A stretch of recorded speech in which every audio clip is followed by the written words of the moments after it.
Some people got caught. Yeah, right. And, you know, they show you in front of, like he puts it up on the screen, he shows some metadata on the screen, so you got to sit there, the whole class looking at you like. See, like, I thought everyone was doing it. I didn't know. What up, world? I'm King Rain. Exclaim TV and myself bring to you Sweet 16s, where we get your favorite MC to spit the sweetest 16 they ever wrote. Today, we have a champion.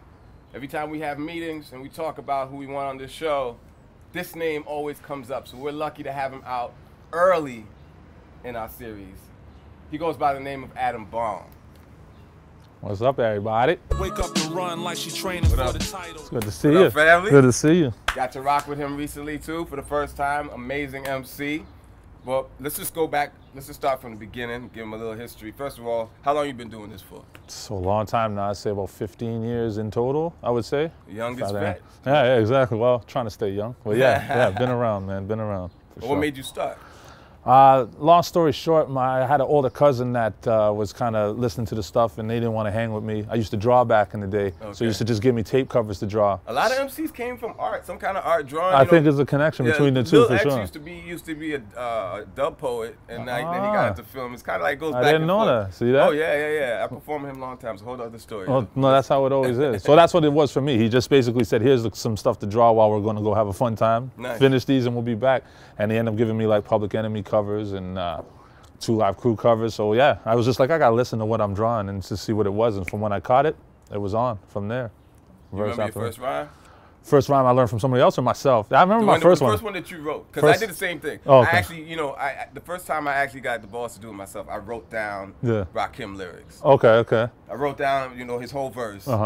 And then after, like almost as soon as I finished writing it and read it over, I was like, I could do this. Oh, yeah, 100%. And then I wrote basically something the exact same Just thing. another version. Was it like that for you? Or? Yeah, kind of. The first one, I didn't have to write it because the first one that I remember knowing all the lyrics to was Don't Believe the Hype by Public Enemy. But they had the lyrics inside the album covers at the time. Okay, so I was just studying it and I was like, all right, cool, this makes sense. So before I even knew what I was listening to, I kind of already knew the lyrics to it. Right. I was like, yeah, I got to do this myself. My version was much, much worse. But you know what I mean? And like I said, the next stuff I was listening to was 2 Live Crew. So you can kind of see a kid coming in the game, listen to Public Enemy, and then 2 Live Crew, and like, we gotta find some medium in this, you know what I mean? So that's where I was, right in the middle. The ignorance, the smarts, somewhere in the middle, right? So what were you? So that's what you say your style is, kind of in between ignorance. 100%, yeah. I agree. I'm kind of the same way. That's good.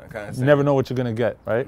Hey, the thing is, that's the only real thing about hip hop. That's the real thing about music. Period. Is when you get both sides unedited. You know what I mean? But a balance. You're not trying to go over the top and make it too crazy like this is a Clint Eastwood movie, but 100%. And I'm hypocritical all the time. I'll say something that I believe in, and then I'll say another record that totally contradicts what I said 2 weeks ago. So I was like, I'm all over the map, man. Sometimes you feel different. 100%. Yeah, you never know. Any of those lyrics ever get you in trouble?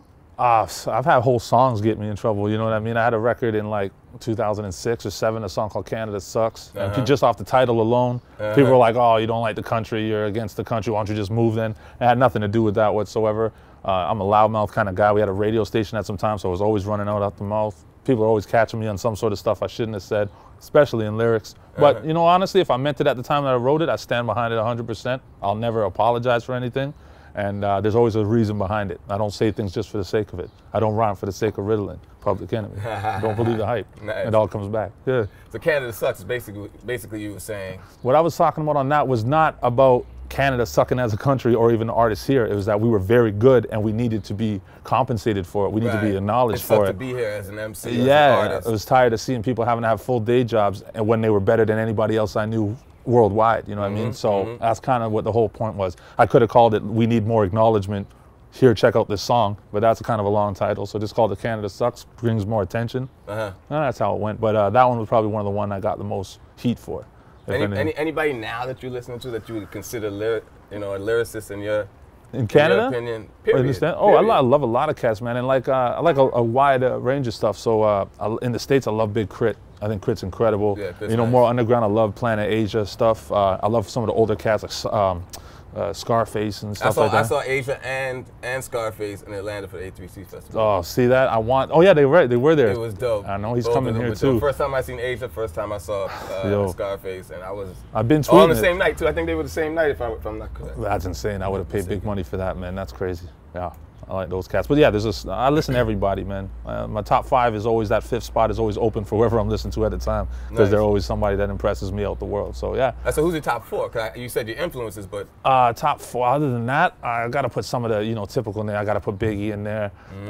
Definitely like I like Black Thought. A lot of people don't appreciate Black Thought like do. Underrated. Black Thought, Most Def. Somebody asked me for the CBC who's most underrated, and I said Nas, just because I feel like, people didn't really catch everything he was doing. No, for sure. But in hindsight, I was like, I should have said Most. Yeah. I should have said Black Thought is probably the biggest one. Black Thought is just, I always put that in there to make sure that people understand this guy was a genius, is a genius. And he influenced a lot of people that don't give him the credit. 100%. And he's never spit one thing where I was like, I would have done that a little different. Everything he says was like, that was dope, that was dope. Yeah. So not too many people can say that they have like a flawless record like that. But yeah, man, I like a lot of stuff. So we had Black Thought, we had Big is in there for sure.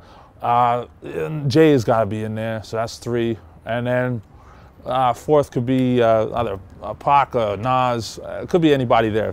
Pun. There's always like somebody. It always rotates depending on who I'm listening to. So yeah, and then the 5th one is whoever's in my iPod or my iPhone at the time, and just listen to whoever that is. Could be you, man. Could be you 1 week. I got the projects, working on it. I got the projects. Crack the top 5 ring. That's it.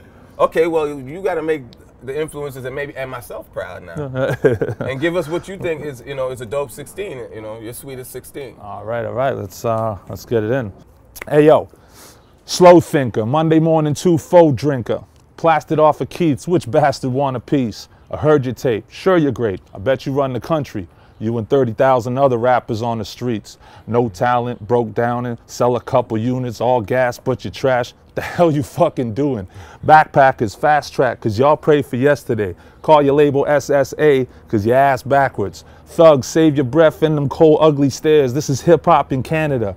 Nobody cares. I'm just here to find some beer and grab a couple groupies. Shoot me if you're bad enough to shoot me, motherfucker. I've been around. Simmer down. Beef is overcooked. When it come to getting dumb, I'm with the team that wrote the book. So even though it took me, my queen, and both the rooks, if the king's still standing, there's a piece you overlook.